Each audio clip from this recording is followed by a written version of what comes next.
abandonada que encontra barita, tem várias localidades. Por lá tem muitas localidades interessantes. Ok, professor Scholz, acho que agradecemos, foi muito bom, o público Beleza. esteve presente aqui. Agradeço a audiência. Nós vamos dar continuidade aqui, chamando as pessoas para a próxima atividade aí. Eu agradeço também, acho que a professora Gláucia também agradece. Né? Ok, muito obrigado. Vamos chamar, então, as pessoas da próxima atividade. A colega e amiga Kátia Mansur já está presente. Olá, Kátia. Olá. Estamos aguardando, então, o Múcio e o Gilberto para entrarem. Falta 1 minuto na nossa previsão aqui, né? Eles estão chegando. Muito bom. Boa palestra do Ricardo, né, Kátia? Tá muda? Muito boa, foi maravilhosa. Muito bom. Tem um conhecimento vasto sobre minerais, né? E estudioso, né? Sobretudo desses pequenininhos, né? Com certeza. E trouxe muita informação interessante, né? Sim, as coleções de minerais, né, e são importantíssimas, não só para o ensino, mas também para as coleções de museus, né? E isso muitas jazidas nossas hoje paralisadas, elas forneceram amostras muito boas, e algumas a gente nem tem esse registro. É muito importante manter as coleções das jazidas, as coleções de rochas, de maneira a que a gente possa ter um registro de minas que muitas vezes hoje, depois vão fechar e a gente vai perder essa informação, né? Então, a coleção, não só a didática e o colecionismo, de uma maneira geral, mas também para os museus e para as coleções científicas das instituições, né, de pesquisa. É muito importante. Estamos aguardando aqui, né, a entrada do professor Gilberto, do professor Múcio. Kátia, sempre presente, né, sempre bom ter atividades junto a ela. Gláucia, você quer fazer algum comentário? Bom, eu estava aqui. Ei, Kátia, tá boa? Tudo bom, Gláucia? Eu estou aqui no backstage, dando um apoio para o Paulo. Agradeço a sua presença, né, no PPG. Adorei a palestra do Ricardo. Estou aqui, né, e tem algumas pessoas que sempre estão com a gente. A Paula Jussara mesmo é uma menina impressionante. O Juntos à Distância, ela está com a gente sempre, agora no Geodia. Então, assim, a gente lembra de algumas pessoas, né? E Ricardo mostrou umas coisas muito interessantes. Aquele museu de Freiberg é a maior coleção privada do mundo, né? Eu já estive lá algumas vezes e a gente fica, cada vez que vai, é impressionante, né? Aí os professores, né? O Gilberto está entrando. Boa tarde, Gilberto. E agora falta o gente, boa tarde. Hoje, né, gente? Então, até alguns anos atrás, chamou-se de boa tarde. Esse é um exemplo. Eu tenho que desligar a apresentação do Ricardo.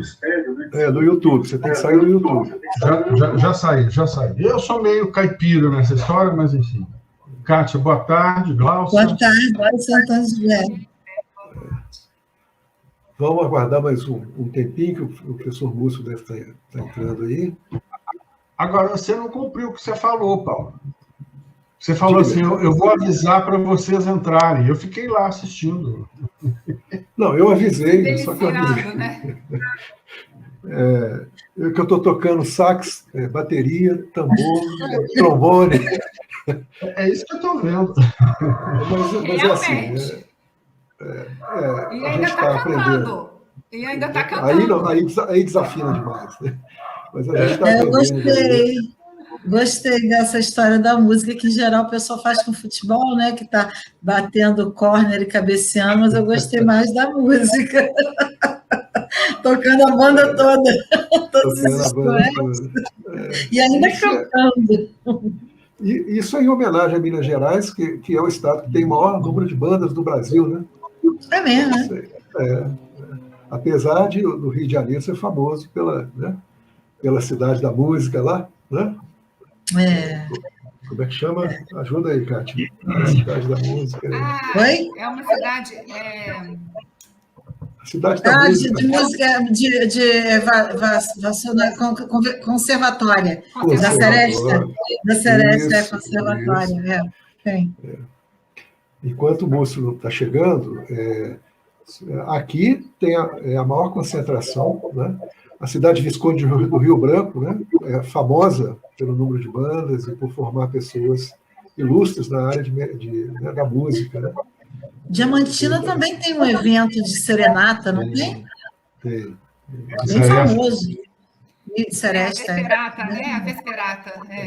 Isso, eu também. Sabia que era um nome. O único problema da Vesperata é que se você for mais vezes... Eu digo o seguinte, o único problema da Vesperata é que se você for mais vezes, pelo menos era assim, né? O repertório não muda. Então você vai ouvir sempre amigos para sempre. Músicas. Amigos para sempre. Mas é emocionante mesmo. Pois o nosso país é culturalmente muito rico, né? Em música, nas tradições. A gente fica descobrindo coisas incríveis. Recentemente, eu participei, eu tomei conhecimento de que um dos municípios do nosso projeto lá de Jopar mantém uma tradição portuguesa que a gente conhece de alguns casos de Minas e de outros estados que a gente não sabia que ainda tinha no estado do Rio de Janeiro, que é aquele do Fogaréu de Goiás, que tem em Goiás, né? A procissão do Fogaréu. A gente tem isso aqui no estado do Rio, eu nem imaginava que ainda tinha. Tem muita ainda demonstrações culturais que vêm da época colonial, né? E que permanecem ainda no interior do nosso país. É muito interessante isso. Muito bem. Eu acho que o moço está chegando, pronto. Chegou a hora. E aí, pessoal? Tudo bem? Boa tarde. Professor, tudo bem? Boa tarde. Estamos aí, estamos com todo o elenco aí, né? Então, vamos diretamente a começar as rochas que andam. Então, dentro da previsão, da programação que eu fiz, o professor Dr. Gilberto Costa, do UFMG, vai fazer sua fala, depois Kátia, e em seguida, Múcio e eu. Né? Vamos fazer alguns comentários sobre aquilo, porque,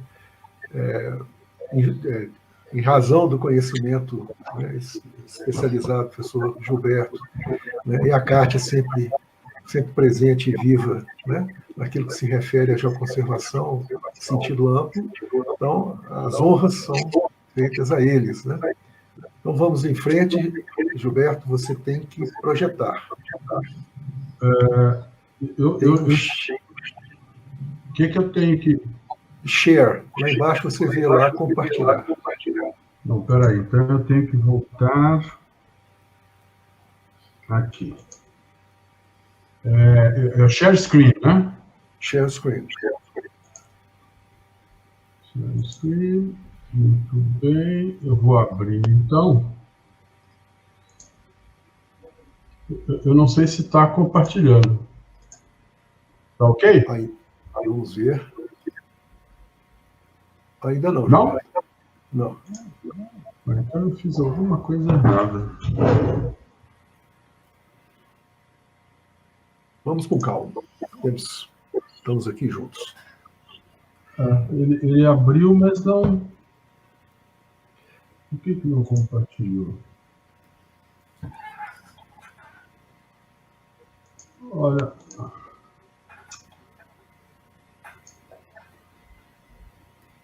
Agora está vindo a tela. Agora vai aparecer, mas você tem que colocar no modo apresentação, Gilberto. Aí, Isso. perfeito. Agora deu certo. Muito bem. Então, eu quero, de início, agradecer. Eu vou fazer os agradecimentos lá no final, mas, enfim, eu já agradeço pelo convite. É uma honra poder participar desse evento, do GeoDia, e, em especial, na companhia de vocês. O tema Rochas que Andam. A mim foi solicitado falar um pouco sobre materiais pétreos, né, que tem a ver com Minas Gerais, materiais que vieram para Minas e que, eventualmente, materiais de Minas que saíram, né, e foram aplicados em construções históricas fora de Minas Gerais. Então, em essência, o que eu vou falar é exclusivamente sobre materiais dessa tal geodiversidade que a gente pode considerar exógena, né, que está presente em monumentos e construções de Minas. E vou destacar, não são muitos, né, materiais pétreos, na verdade é um só, material pétreo de Minas, que está presente aí em construções históricas em outras partes do Brasil. Como o evento ele é voltado não para pessoas que não necessariamente têm conhecimento, né, das geociências, então fica só claro aqui que o termo geodiversidade ele está sendo empregado para significar materiais pétreos de uma determinada região. Se eu utilizo esses materiais nas construções, eu estou falando de uma geodiversidade endógena. Se eu utilizo materiais que vieram de fora dessa região, eu estou me reportando a uma geodiversidade exógena. Então, nesse sentido, que me perguntaram muito isso durante a semana, mas que história é essa de rocha que anda? Então, nesse sentido, a gente pode entender que essas rochas andaram, né? Eu coloquei aqui esse mapa só para demonstrar, né, essa nossa geodiversidade, do ponto de vista do Brasil. Então, nós temos aí os sítios históricos mais importantes, mas, de fato, eu vou me reportar aos sítios históricos de Minas Gerais.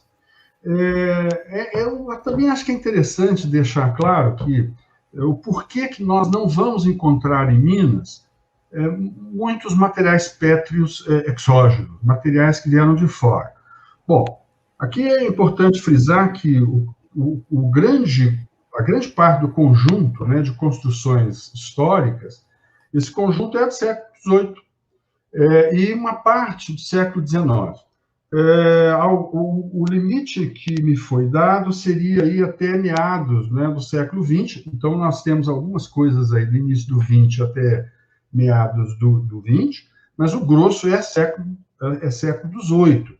Então, nessa altura, era muito difícil imaginar a possibilidade desses materiais virem para Minas, enfim.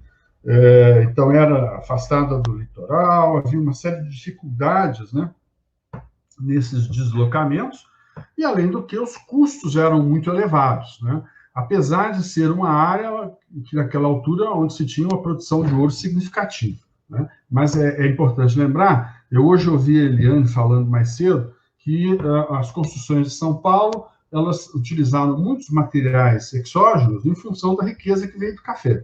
No caso de Minas, apesar de ter essa riqueza naquela altura, os investimentos não eram muito voltados para a capitania, para a colônia, mas sim para a metrópole. Então, eu acho que essas são as explicações que vão nos fazer entender por que essa geodiversidade exógena, nacional, em Minas, é pequena. Bom, eu dividi essa geodiversidade em duas partes. Uma que eu chamei de nacional, né? Então, são materiais do Brasil aplicados, e de outra parte do Brasil aplicado em Minas Gerais. Neste caso, eu destaco o gneiss facoidal, que é uma rocha do Rio de Janeiro, e, por outro lado, destaco a pedra-sabão, que é um material que saiu de Minas e foi aplicado em uma outra parte do território brasileiro. E isso também é muito raro, né? Nós vamos ver que esses casos são raros, né? Bom, no caso do gneiss facoidal, o melhor exemplo, ou quase que o único exemplo que a gente conhece, é o Monumento a Tiradentes, que está em Ouro Preto. Essa construção foi feita por uma determinação oficial, né, para homenagear o Tiradentes. Eu aqui, então, representei o que seria essa geodiversidade trocada, né, entre o Rio de Janeiro e Minas Gerais, ou seja, a pedra do rio que andou para Minas. Tá? Busquei algumas informações sobre de onde veio esse material no rio. As informações dão conta de que é um material extraído no Morro da Viúva, ainda que seja o facoidal. Eu imagino, a gente sabe, né, que existem algumas variedades, enfim, não é um lugar só, mas este teria vindo do Morro da Viúva. Na altura, a empresa era essa pedreira Janus e Irmãos, nós estamos falando de final do século XIX, e eu coloquei umas ilustrações que também são da mesma época. Né?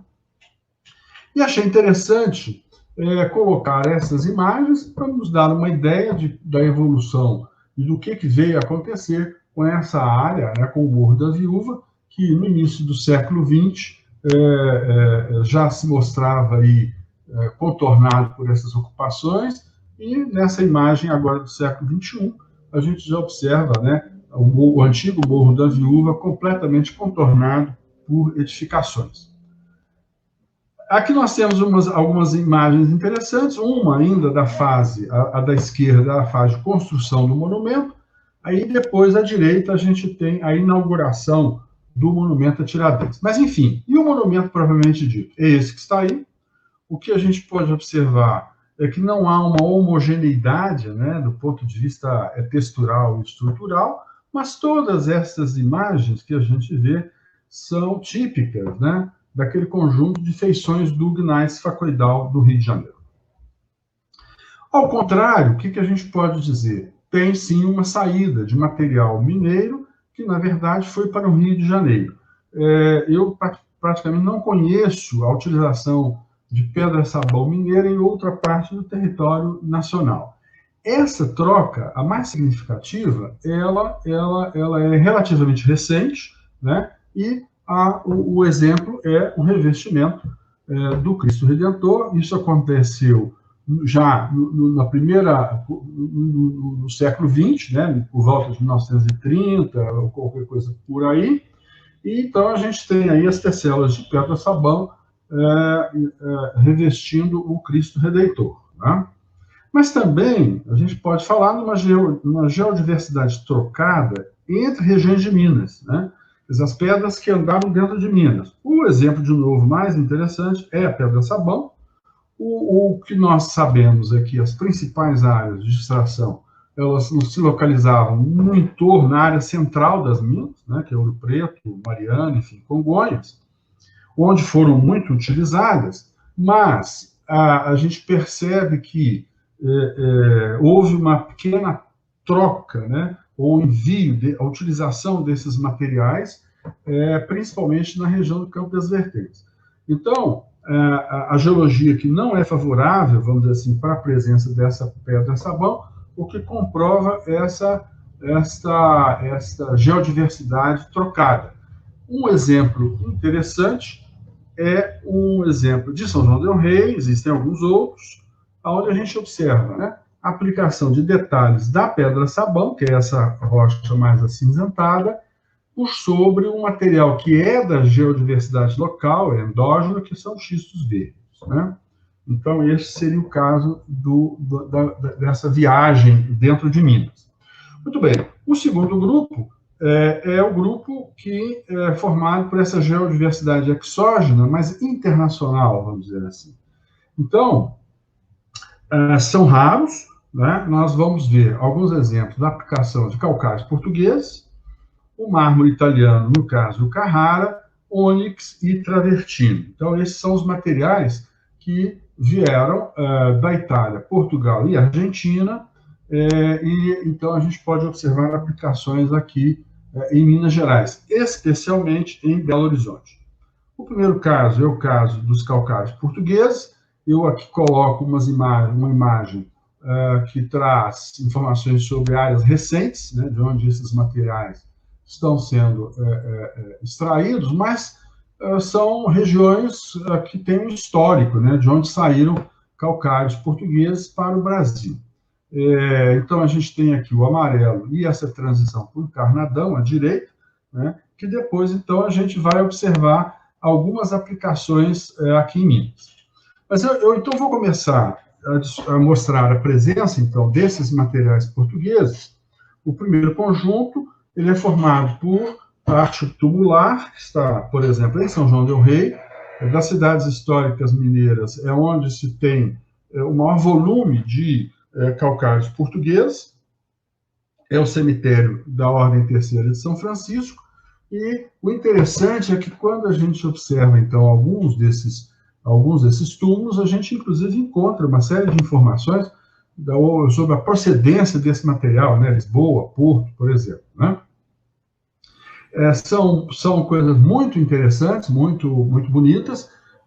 O que a gente sabe é que, normalmente, esses conjuntos vinham desmontados e eram montados no local. Aqui mais um exemplo da aplicação, então, do calcário português, ainda no cemitério de São João del Rei. Né? Bom, existe uma única, que eu conheço, é a única presença de Ilhós em Ouro Preto. Essa aplicação é do século XX, primeira metade do século XX, e esse medalhão, ele se encontra na Igreja do Pilar.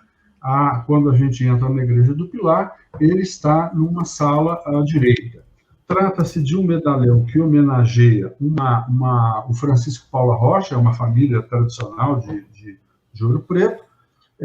No detalhe que eu coloquei à direita, dá para a gente perceber muito bem, né, a presença dos fósseis, vamos dizer assim, os rudistas, que é uma marca registrada, né, do Ilhós português, do Ilhós, que não tem Ilhós fora de Portugal, enfim, do Ilhós. Né? O segundo exemplo que eu trago é já do século XX, primeira metade do século XX, quando se tem início a implantação desse conjunto arquitetônico da Pampulha.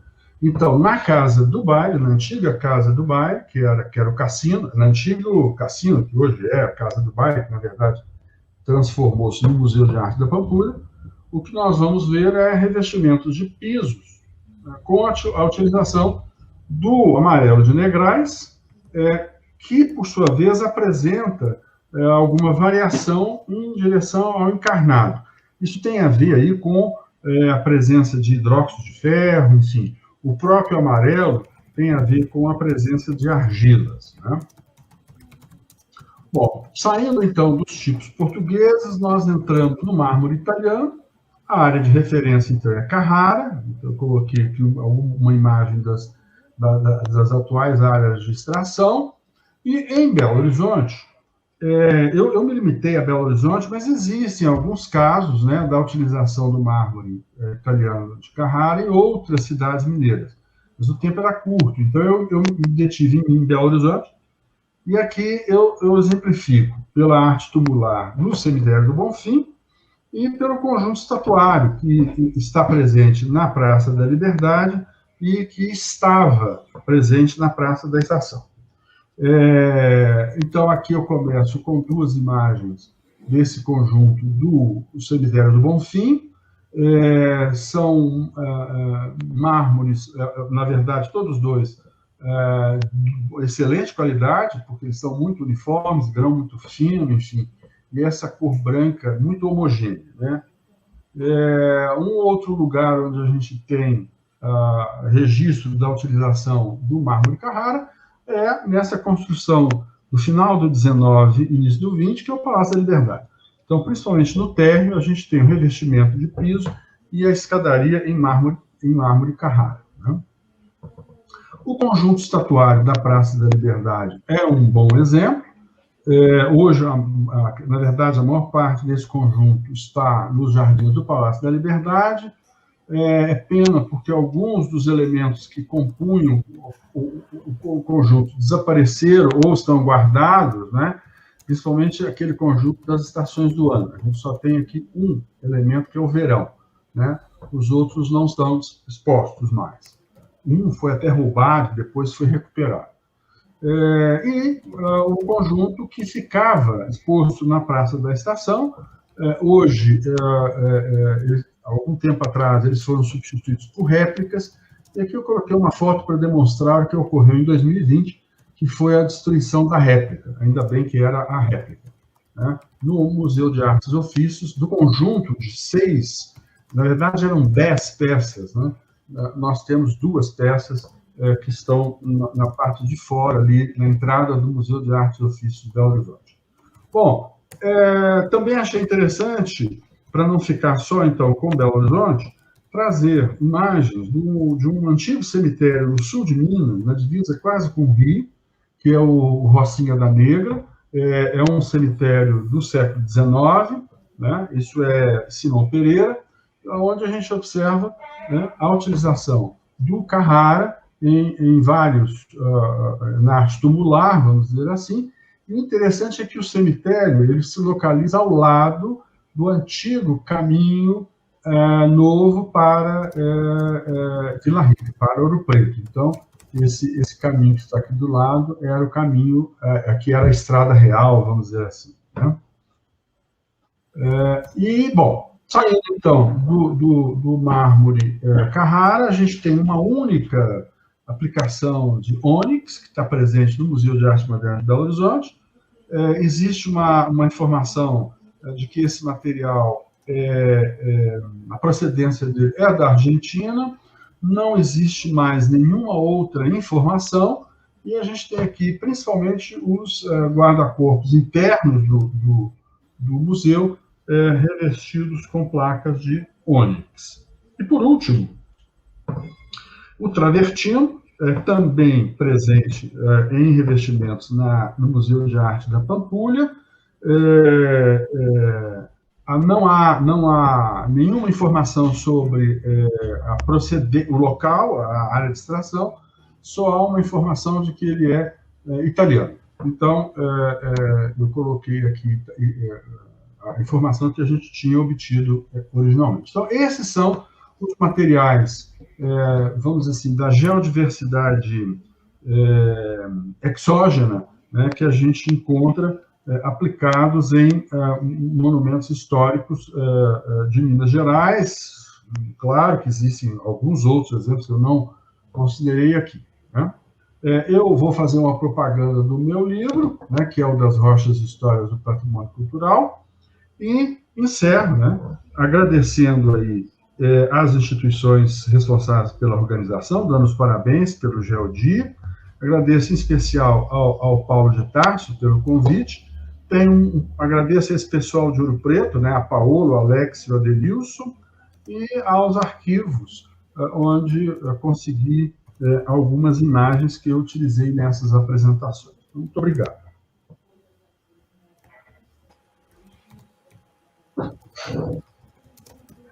Muito bem. Obrigado, Gilberto,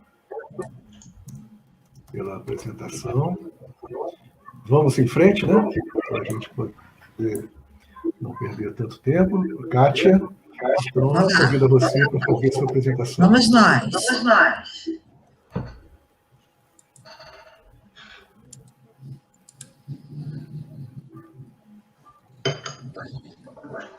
Vamos ver.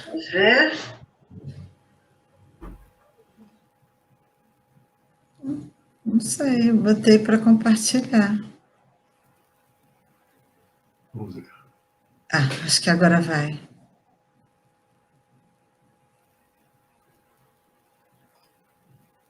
Tentar de novo. Não, aqui diz que está compartilhando. Vou tentar de novo, vou parar e começar de novo.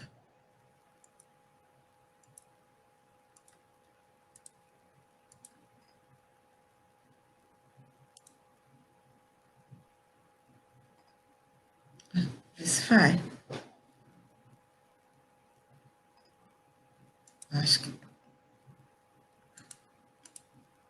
Acho que agora vai. Vamos mais.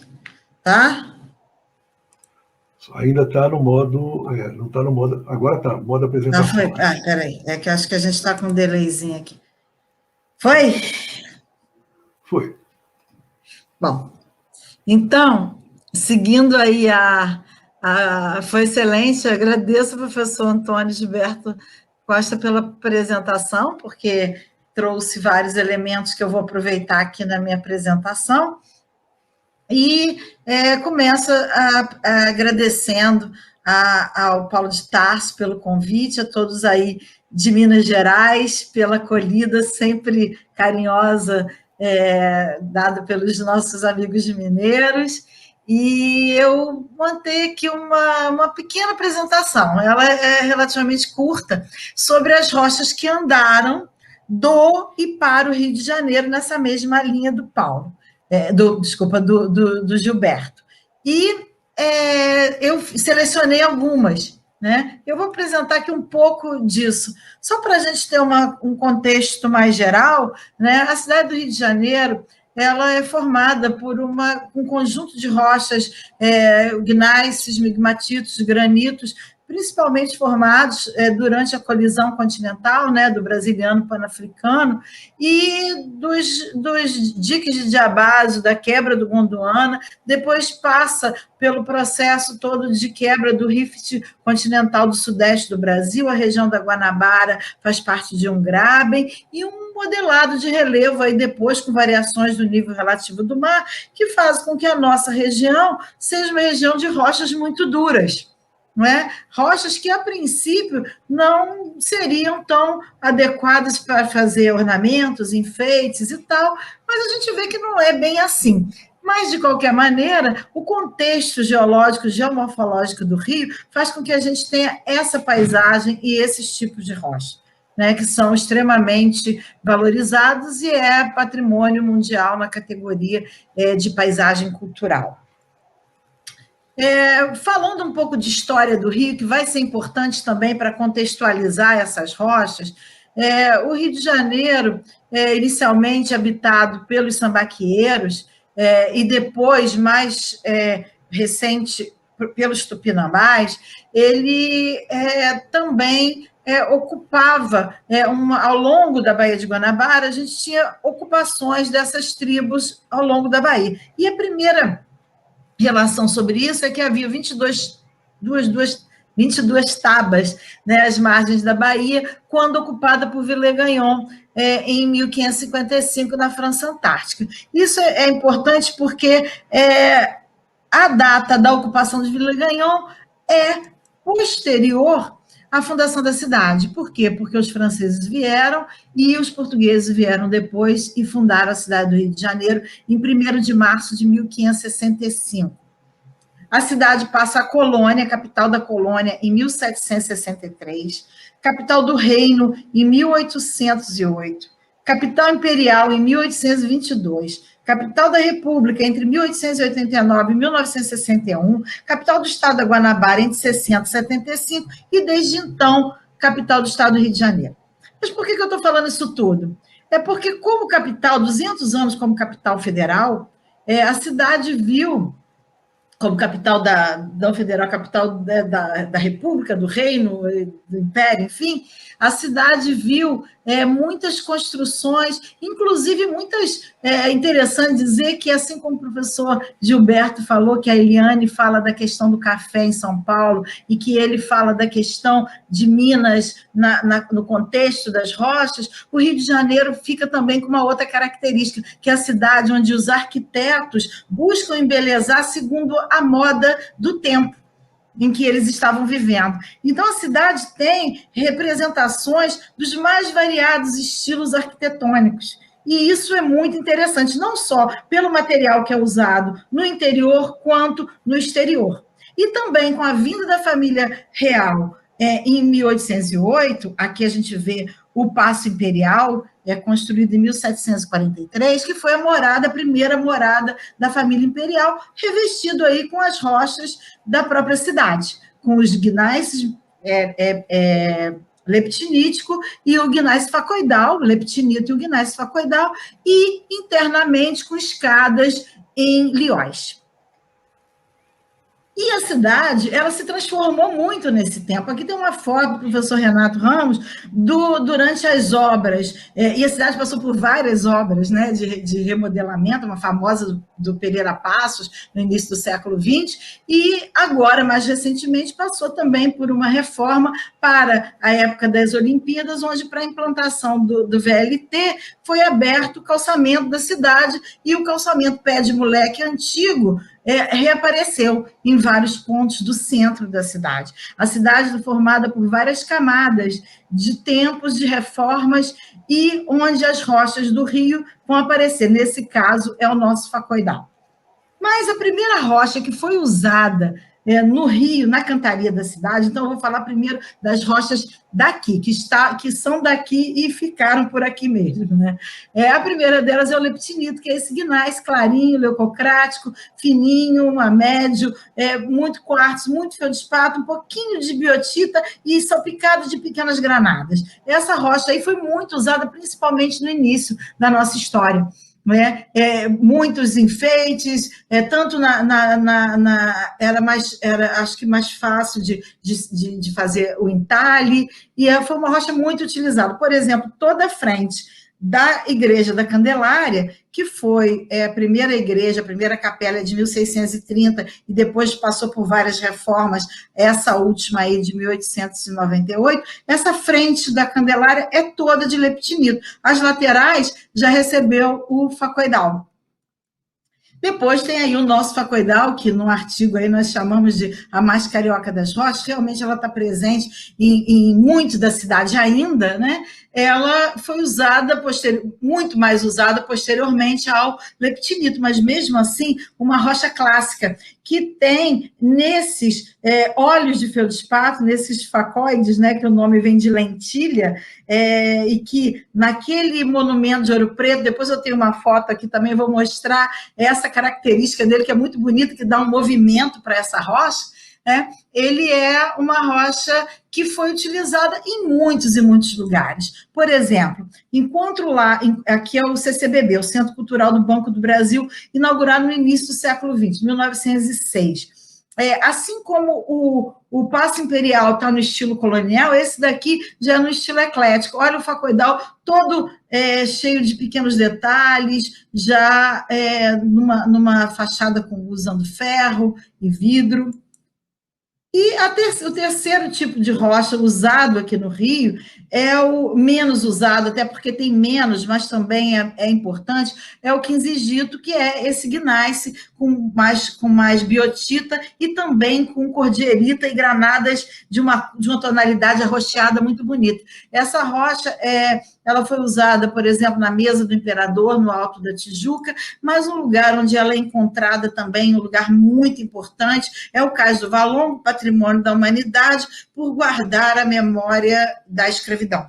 Então, a gente tem nesse lugar aí esses três tipos de rocha, o facoidal, o leptinito e o quinzigito, e ainda tem um pouco de diabaso em alguns lugares. Essas rochas todas do Rio de Janeiro, utilizadas na própria cidade. A cidade, ela foi crescendo, se embelezando, afrancesando em alguns momentos. Esse daí é o passeio público, fundado entre 1779 e 1783, portanto, antes da vinda da família imperial.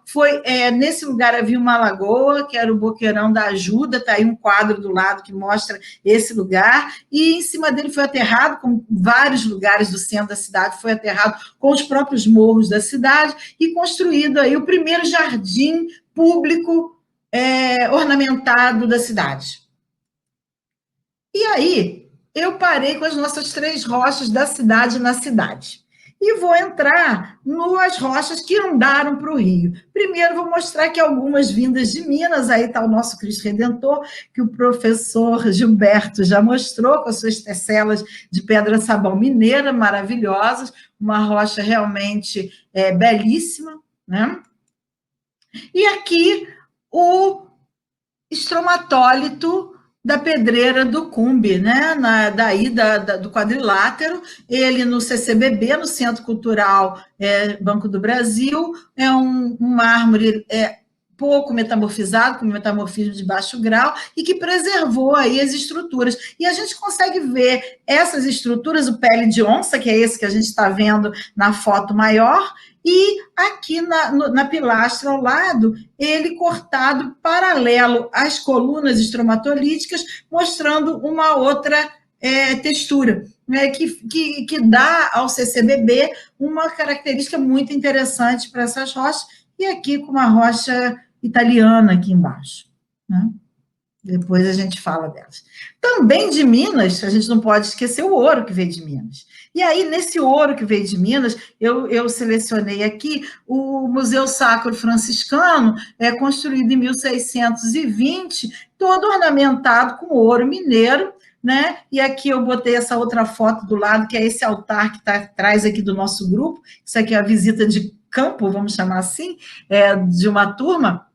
E aqui atrás é o altar e o piso de Lioz. E aí o professor Gilberto falou do Lioz amarelo passando por vermelho, com a oxidação e a argila, e aqui nesse piso a gente vê um pouco disso de uma maneira artística espetacular, mas essa já é portuguesa. Mas o ouro de Minas, a gente não pode deixar de citar a presença do ouro mineiro também. Aí eu não botei as rochas, não, botei os minerais que andaram para o Rio, vindos de Minas Gerais, né? E a gente tem também, ainda vindos do Brasil, a gente tem as rochas de São Paulo, que são rochas importantes. Das mais antigas, a gente coloca aqui esse arenito amarelo e tararé, com estratificação cruzada, no prédio de 1820, que é a Casa França Brasil, numa foto aqui do Renan, meu aluno, que fez um trabalho aqui, o TCC dele nessa área. Essa foto aqui já é do Verde Ubatuba, né, muito famoso também no Brasil inteiro, também o Charnoquito de São Paulo. E aqui o Capão Bonito, né, uma rocha muito utilizada, muito famosa no Brasil, de grande utilização. Eu aqui coloquei mais uma rocha brasileira, que é essa daqui, que eu acho que talvez tenha sido uma das últimas a serem aplicadas de outros estados, assim, numa obra grandiosa da cidade do Rio, que é esse calcário da formação Jandaíra, que veio de uma pedreira do Ceará com seus gastrópodes, que formam o piso do Museu da Manhã, né? Então, eu tentei aqui colocar rochas de lugares diferentes, em ambientes diferentes, né? Com características próprias. E aí, as rochas daqui também cantam algumas, né? Essa daí é o piso de rocha, de pedra portuguesa, do famoso calçamento Petit Pavé, não são portugueses, mas a calçada é portuguesa, né? Lá de Vila Isabel, com as músicas do Noel Rosa.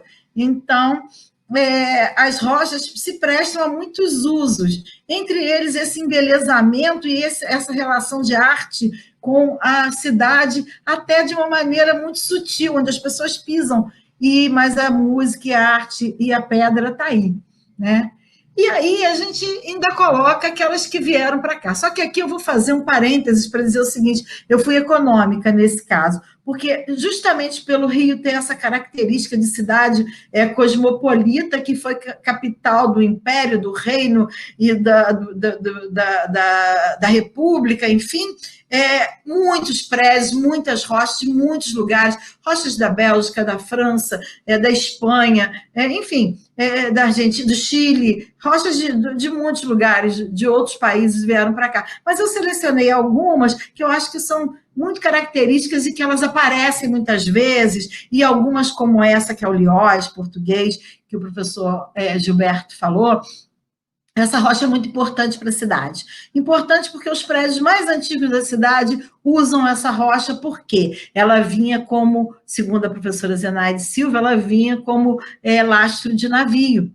E era utilizada na cidade de muitas maneiras. E aqui a gente vê o encarnadão, que é esse vermelho, com os seus fósseis de rudistas caprinídeos aqui, radiolitídeos aqui, desculpa aos paleontólogos se eu falei errado, uma rocha do Cretáceo de Portugal, altamente fossilífera, desculpa, que é encontrada em muitas das construções da cidade, no piso, na parede, não só as rochas do início, lá do século XVII, do século XVIII e do século XIX, mas também no século XX. O Lioz é uma rocha que aparece muito na cidade. O facoidal, que foi uma rocha utilizada muito na cidade, ela deixou de ser no início do século XX, a meados do século XX. O último prédio que a utilizou foi o prédio do o prédio do Palácio Gustavo Capanema, que foi o primeiro prédio modernista do Brasil. E justamente a mesma rocha lá da Pedreira do Janus e do Morro da Viúva, que era a grande pedreira do Rio no início do século XX, né? Dos irmãos Januzzi. E aqui, então, outro tipo de liós, o liós clássico, bege, também com seus fósseis, os caprinídeos aqui, tem esse nome porque eles parecem, às vezes, com chifres de caprinos, né? E aqui, o amarelo negrais, com gastrópodes no piso de um prédio comercial no centro da cidade, no passeio público, próximo àquela entrada do passeio público que eu mostrei lá atrás, com uma outra rocha aqui que eu já vou falar dela, né? Que só é uma rocha italiana. Esse é o piso daquele prédio que eu falei. A gente tem esse rosso levanto italiano, com o amarelo negrais aqui, e com o mármore branco, e tem na parede um mármore que me parece os estromatólitos cortados paralelos às colunas, mas eu não tenho muita certeza, esperando acabar esse tempo de pandemia para voltar a fazer e olhar com mais calma. Aqui em cima também, muito comum no Rio, é o travertino romano, de pedreiras próximos a Roma, rochas pleistocênicas de depósitos de águas termais e precipitação química em depósitos termais, que até hoje essas pedreiras estão em funcionamento na Itália. E aqui, um pequeno detalhe da Igreja da Candelária, só na Candelária, para vocês terem uma ideia, a gente classificou a Amanda Moser, uma aluna que trabalhou lá na Candelária, ela identificou, se a minha memória não está falhando agora, 11 tipos diferentes de rochas no revestimento interno.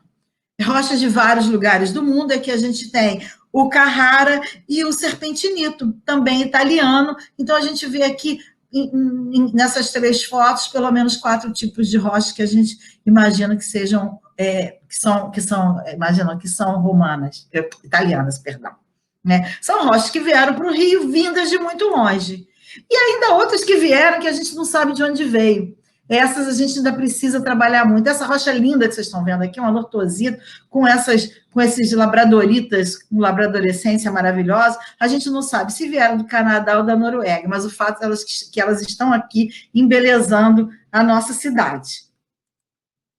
E essa cidade que tem essa variedade, né, de rochas. Isso aqui é o piso da igreja de São Francisco de Paula, todas rochas portuguesas, né, segundo constam as informações. Essa igreja ela é muito importante, foi muito importante, porque foi aqui que foi celebrada a missa quando o Brasil foi decretado como parte do Reino Unido de Portugal, Brasil e Algarves. A família real, naquela época, a missa que comemorou essa data que o Brasil passou a fazer parte do reino, foi celebrada nessa igreja que fica no Largo de São Francisco, onde tem onde foi a primeira escola de geologia do UFRJ, e também onde tem a estátua do nosso José Bonifácio, geólogo, mineralogista importante brasileiro. E ainda a gente tem as rochas do Rio, então, que andaram para outras terras, né, como eu estava comentando aqui. Essas aqui, primeiro, vou mostrar por onde andaram, saindo da cidade do Rio, indo para relativamente perto, mas não tão perto. Na verdade, aqui é São João da Barra, no interior do estado do Rio de Janeiro, na foz do Rio Paraíba do Sul, importante porto do Império, né? E, justamente por isso, rochas do Rio de Janeiro foram amplamente utilizadas no casario muito bem conservado, colonial, que existe nessa cidade. Aqui é o leptinito na portada da igreja, no pórtico da igreja, né? O facoidal no cais do imperador, né? Tem leptinito também. E aqui uma mostra muito bonita do quinzigito, com as suas granadas arroxeadas e as suas cordieritas azuis, as suas biotitas, na casa de Câmara e Cadeia, uma das mais antigas casas de Câmara e Cadeia do Brasil. Então, a gente tem essas rochas aqui no interior do estado, várias igrejas a gente encontra pelo estado com rochas do Rio.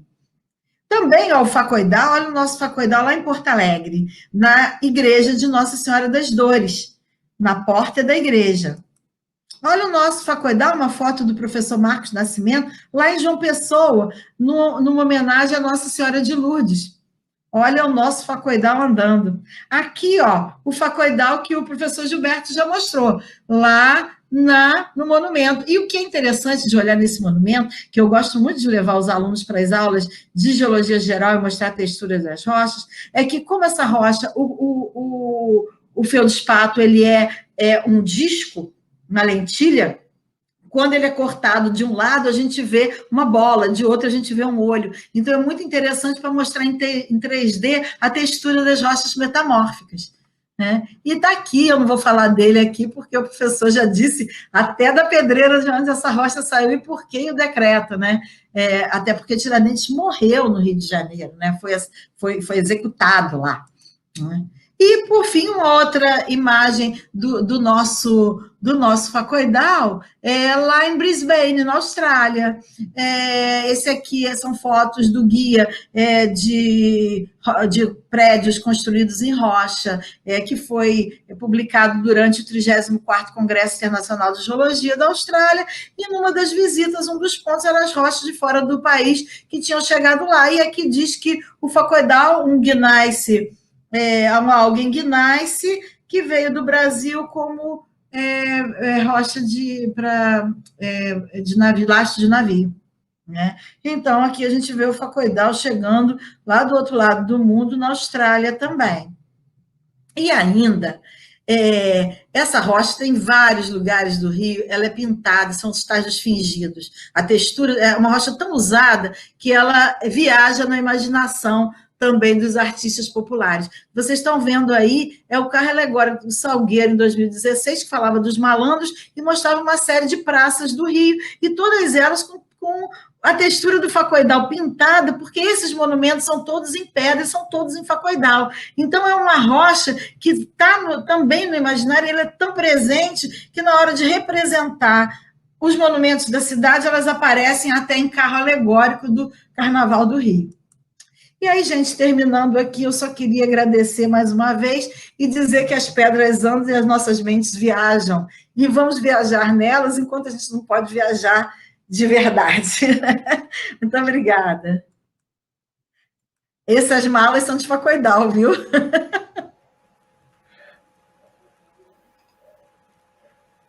Ok. Obrigado aí, Kátia. Vamos deixar as perguntas para o final, né? Temos ainda a fala e instigação do professor Múcio, e eu encerro, então, depois. Né? Então, com a palavra, Múcio. Boa tarde a todos. Agradeço ao professor Paulo por ter me proporcionado esse convite. É muito bom, sempre eu gosto de expressar a minha, digamos assim, irmandade, né, com os colegas geólogos, porque eu não sou um geólogo de formação, mas sou de coração. Eu acabei fazendo minha pós-graduação lá na Escola de Minas. Tenho uma grande honra, né, de fazer parte dessa turma, e eu tenho uma irmandade muito grande com todos vocês. Conforme tinha combinado com o professor Paulo, nós dois tínhamos falado sobre problematizar o que os outros dois professores, já bastante experientes, professores Kátia, que acabou de falar, né, a professora Kátia, o professor Gilberto, duas pessoas bastante experientes, com uma projeção bem maior, ou seja, eu optei, então, por problematizar o que foi falado. Então, eu pensei aqui em alguns aspectos que nós poderíamos discutir, fazer instigar vocês a comentar aspectos da apresentação de vocês, lembrando que o sentido de nós falarmos as rochas que andam, né, nós podemos considerar isso de duas maneiras. De uma maneira concreta, não é isso? Uma maneira concreta e objetiva, como foi abordado aqui pelos dois, por professora, né, a nobre professora Kátia e o nobre professor Gilberto, mas nós também temos que pensar de uma outra forma de considerar como que as rochas andam, que para nós, da comunidade das geociências, não é novidade pensar dessa maneira, de uma forma mais abstrata e subjetiva, diferente da forma concreta e objetiva, que nós acabamos de falar, que é pensarmos também de uma outra maneira o ciclo das rochas. Então, nós estamos aqui nesse momento, num momento de geodia, com um objetivo, e obviamente isso é um objetivo global, mundial, que é o de divulgar, né, isso, os conhecimentos gerados nas geociências, então, divulgar isso de uma maneira com a linguagem mais apropriada, não é isso? Então, nós todos, né, a todas as apresentações que eu vi hoje, eu vi 4, tem uma linguagem, uma tentativa, né, uma linguagem de aproximar os leigos, as pessoas que se interessam pelo tema, mas não são da área, não estudaram, não fizeram universidade, pós-graduação, etc., mas que se interessam. Então, a gente tem que procurar também utilizar essa linguagem. Então, quando os professores falam, por exemplo, das rochas todas que foram utilizadas, começando pelo professor Gilberto, falando, então, de uma forma como rochas, de uma geodiversidade exógena e endógena, nós temos que pensar de uma forma mais ampla, de fazer com que as pessoas, da mesma forma como é tratada a biodiversidade, que é de uma maneira muito fácil de perceber a biodiversidade à nossa volta, é só olhar para as árvores, para os animais, etc. A geodiversidade é um pouco mais diferente, é um pouco mais difícil. Então, é necessário um grau de abstração. Então, também mostrar para essas pessoas, por exemplo, quando a gente fala de o granito facoidal, quando a gente fala do esteatito, quando a gente fala do quartzito, ou mesmo de xistos variados, né? Xisto verde, como o professor Gilberto citou, entre outros aspectos, também lembrar para as pessoas como que aquilo chegou ali. Então, há uma mobilidade, rochas pregressas, mesmo que as que não sejam, obviamente, derivadas de magma, mas as rochas pregressas que existiram antes daquela rocha estar ali naquele. Quando você fala de um quartzito, por exemplo, nós temos que imaginar o que existia antes daquele quartzito. Então, é muito importante nós também problematizarmos dessa maneira mais, digamos assim, abstrata e subjetiva, não é isso? Até chegarmos ao ponto de levarmos a discussão digamos assim, abrindo aspas, das andanças das rochas, né, a uma discussão até artística, transcender ir para a área das artes mesmo, ou seja, da escultura, da música, não é isso? Entre outras formas de nós expressarmos, né, como que essas rochas andam. Então, a gente tentar, então, fazer com que as pessoas que não são geocientistas, geólogos e geógrafos e outros engenheiros, etc., que não são formados no tema, passem a se interessar cada vez mais e possam, então, interagir de uma maneira mais próxima conosco, não é isso? Então, dessa forma, eu fico pensando que qual a escolha começando pelo professor Gilberto, porque a escolha no caso de Ouro Preto, e o professor começou a falar alguma coisa nesse sentido, eu imagino, eu tenho aqui uma resposta, mas gostaria de ouvir a opinião dele. Por que, então, que nós aqui em Minas Gerais, nós nos preocupamos, ou seja, nós construímos todo um patrimônio artístico, histórico, cultural, que envolve a utilização de rochas, mas de rochas locais.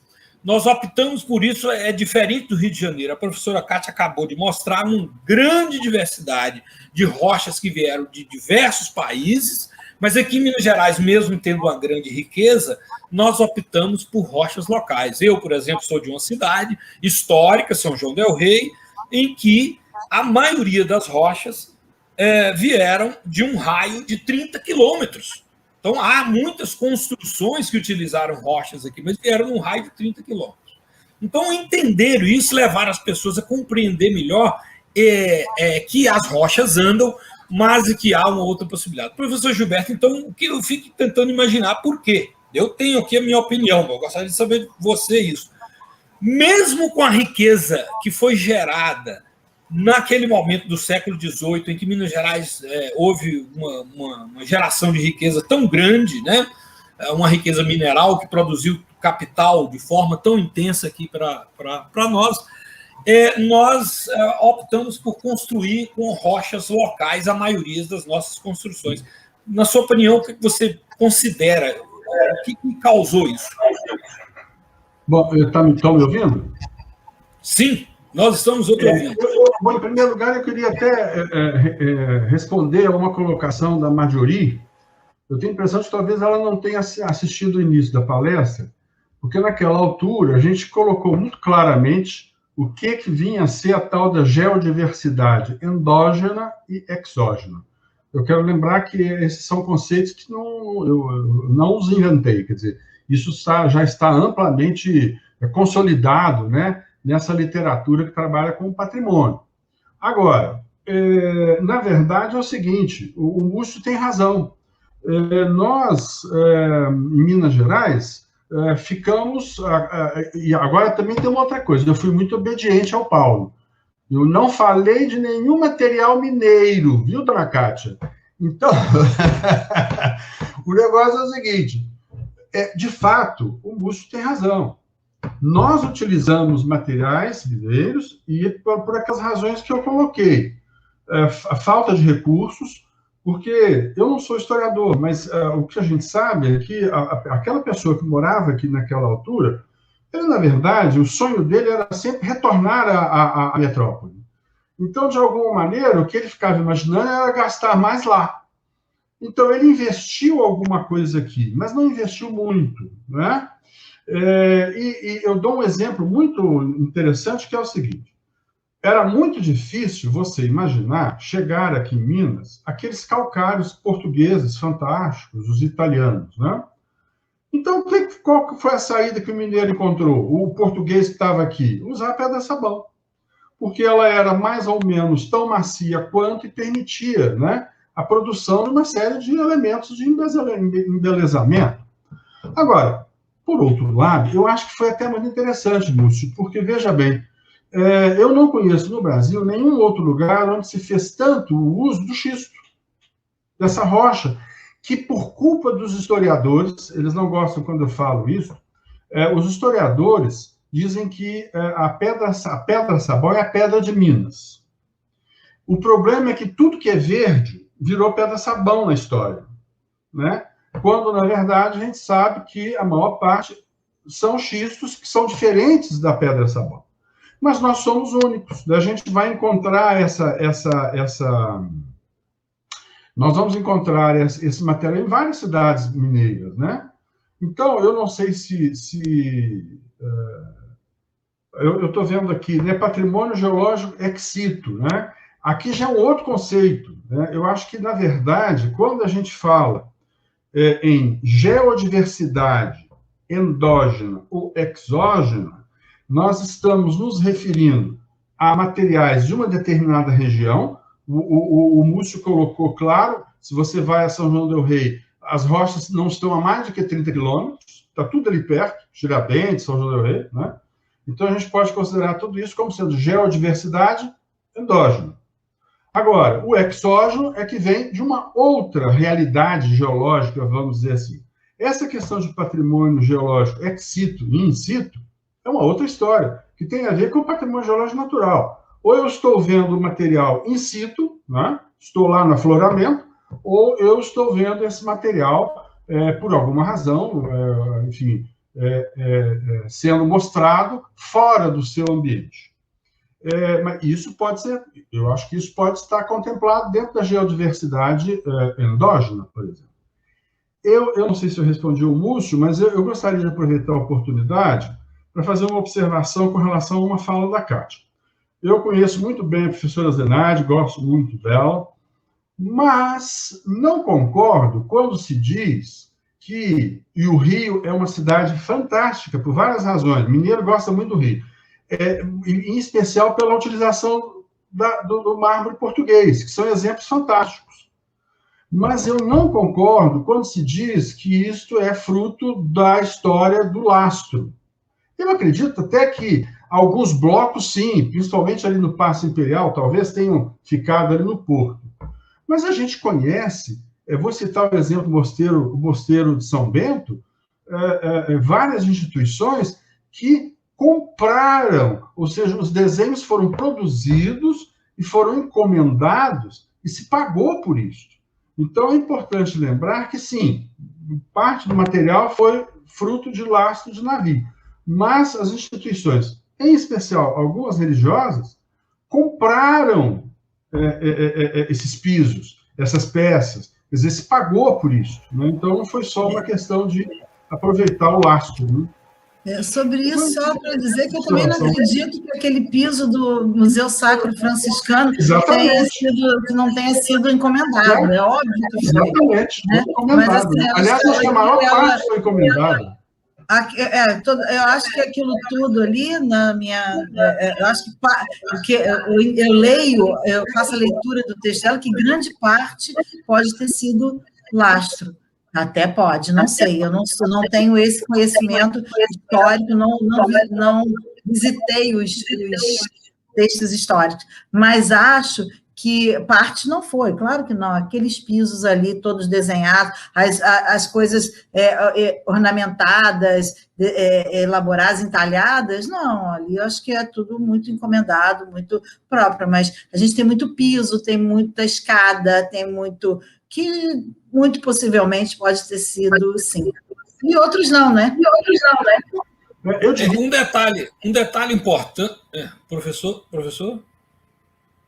Eu diria que, com segurança, a maior parte não é fruto de lastro. É material que foi encomendado e que veio com uma destinação específica. Aqui, em Salvador... Né? Desculpa, aqui não. Aqui nós não temos praticamente nada. Mas Salvador e Rio são dois belos exemplos de cidades com materiais aplicados. São Luís tem também, né? São Luís tem bastante também. Um outro detalhe importante é que a gente tem que considerar, e eu também vim aqui para problematizar esses aspectos todos, é que, para nós, algumas informações podem ser até muito triviais, né? Para falar, por exemplo, qual que é a diferença do xisto verde para o quartzito, já que eles estão ali um do lado do outro, né? Então, assim, né? No mesmo lugar lá e tal. E aqui no São João del Rei é assim, então você vai ali na Serra do São José e tal, né? A Serra do São José, a Serra do Lenheiro, a mesma estrutura, aquela coisa toda. Mas nós temos que lembrar que amanhã esses vídeos ficarão aqui e poderão ser utilizados. E nós temos uma perspectiva, um esforço de popularizar a geociência. Esses vídeos poderão ser levados, né, poderão ser utilizados, não levados, mas utilizados, até para o ensino fundamental, para adolescentes, ensino de adolescentes e crianças. Então, às vezes eu vejo que esse esforço nosso de falar da utilização das rochas, né, mas é bom que a gente fale de uma forma que pareça ser trivial, mas que para muitos amanhã que utilizarão nossos vídeos não serão.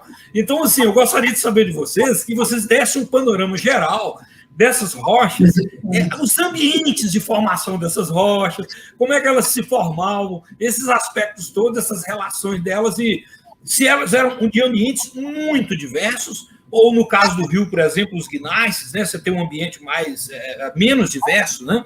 Então, esses aspectos todos que eu gostaria que vocês também comentassem sobre cada uma dessas rochas. Eu quero muito comentar isso. Mas, infelizmente, né, a gente sabe que nós estamos aqui com o prazo já avançando em cima da última, né, das sessões aqui do GeoDia. Então, eu vou pedir, Kátia, licença Kátia, ao Gilberto, né, e as instigações do Busso aí, né, pedir licença a isso, que depois a gente pode até continuar conversando, mas é porque realmente a gente precisa avançar. Né? Para outro, vem outra live seguida. Eu não tenho como fazer. Eu sugiro uma outra coisa. Eu sugiro que a GLBRH continue essa nossa conversa, utilizando esse nome mais coloquial, Pedras que Andam e tal, e que nós voltemos, o mesmo grupo, nós 4 aqui voltemos, eu continue com essas perguntas instigantes, e os 2 novos professores, e mais o Paulo, possam responder, porque é vídeo de divulgação das geociências. Essa é a pegada. Perfeito, Múcio, mas a gente pode fazer o seguinte, passemos a informação para a GLBRH, a ideia, a Glaucia está aí, que também já está toda, né, animada com a discussão, tenho certeza. Não, né? eu já que a gente pode fazer. É que nós vamos lançar, Múcio, no nosso Instagram e no PPG, o Cafezinho com Prosa, que é bem mineiro. E aí essa pode ser uma das discussões do Cafezinho com Prosa. Isso. Veja que é muito interessante. Né? Eu estou me coçando aqui para falar, gente. Eu também, eu também. Uma conversa muito boa. Vamos falar ou não vamos falar? Não, hoje, agora, infelizmente, no tempo, a gente atropela toda uma programação que é nacional. Né? Claro. Então, assim, evidentemente que foi extremamente importante. Eu mesmo gostaria de fazer algumas intervenções, mas vou deixar para outro momento. Eu agradeço aí aos colegas que falaram agora, as pedras, as rochas que andam, os minerais que andam. Né? Esses são alguns deles. Né? Tem outros e muitos outros, e de outras maneiras. Eu tenho certeza que a gente contribuiu aí muito nessa discussão para o GeoDia. E Glaucia está aí, né? Deixou o convite, nós vamos, né? Já estão convidados, né, Glaucia? É só a gente marcar o momento adequado para retomar isso aí. Nós vamos lançar o Cafezinho com Prosa e eu gostaria de vocês inaugurarem o nosso canal. Com prazer. Eu tenho a honra enorme de ter estudado aí com vocês na Escola de Minas. Nunca vou esquecer minha passagem por aí. E a gente chamou a Eliane Deolama da USP para esse café com prosa aí. Não é café, não. É cafezinho. Oi? É cafezinho de Minas Gerais. Cafezinho. De Minas Gerais. Cafezinho com queijo. No final. O bolinho, pãozinho de queijo. O bolinho, pãozinho, cafezinho. Pãozinho de queijo. Muito Isso bem. Mesmo. Então vamos em frente. A Flávia já está presente aí. Agradeço aos colegas todos aí. E vamos passar para a apresentação dela. Bem-vinda, Flávia. Vamos aí contigo agora.